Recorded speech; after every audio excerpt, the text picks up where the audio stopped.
Welcome back, still Channel Sport this morning, and that's it. We'll still come back and talk a bit more on the channels and International Kids Cup later on. But let's move on now, still talking about developing football. And there's a competition on ground now tagged the Oodua Youth Football League. And Cecilia, it looks like all these competitions for the youth springing up from all around the country, and this one, the Oodua Youth Football League, will go down in Ife.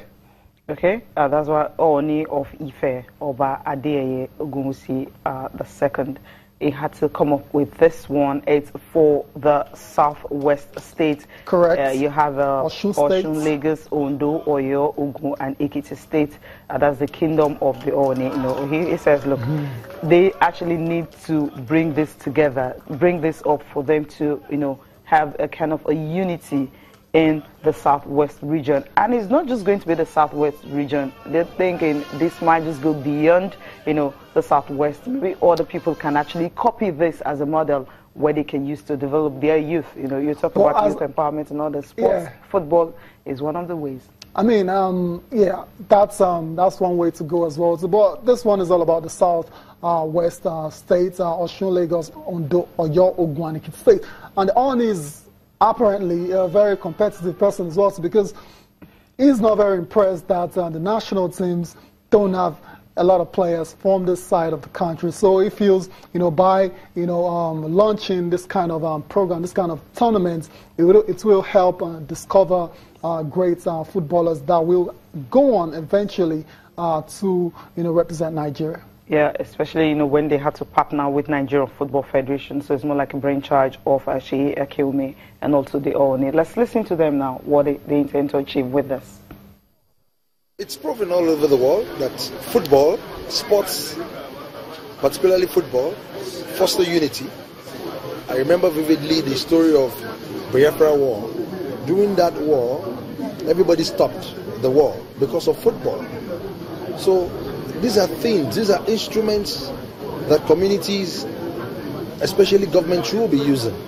I don't think we are paying particular attention to things that will foster unity. It's very important. We want to take Oodua Cup to another level. Start from here, then take it to another level to various countries. They shouldn't bring politics into it. I have begged them, I've appealed to them. They shouldn't bring self-interest into it. It's not about oneness.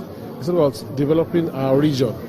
We understand that, you know, NFFA is the ultimate body in Nigeria, but we have a common interest in the southwest.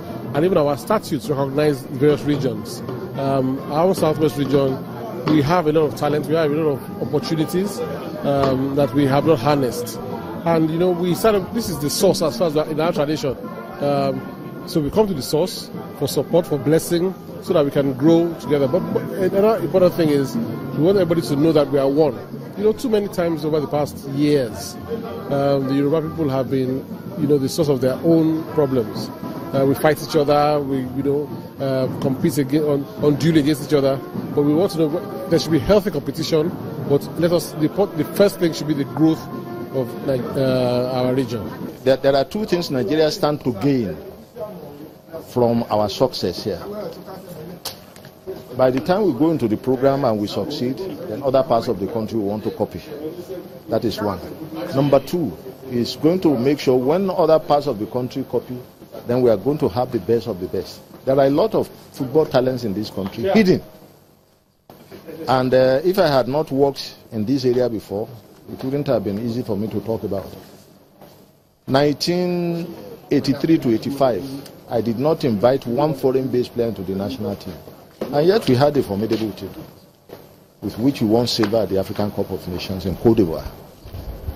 When I was going to the World Cup, I started with the home-based players because I had barely 3 months to prepare for that World Cup instead of the normal 4 years to prepare. So I went around, and that was what brought people like Vincent Anyama up.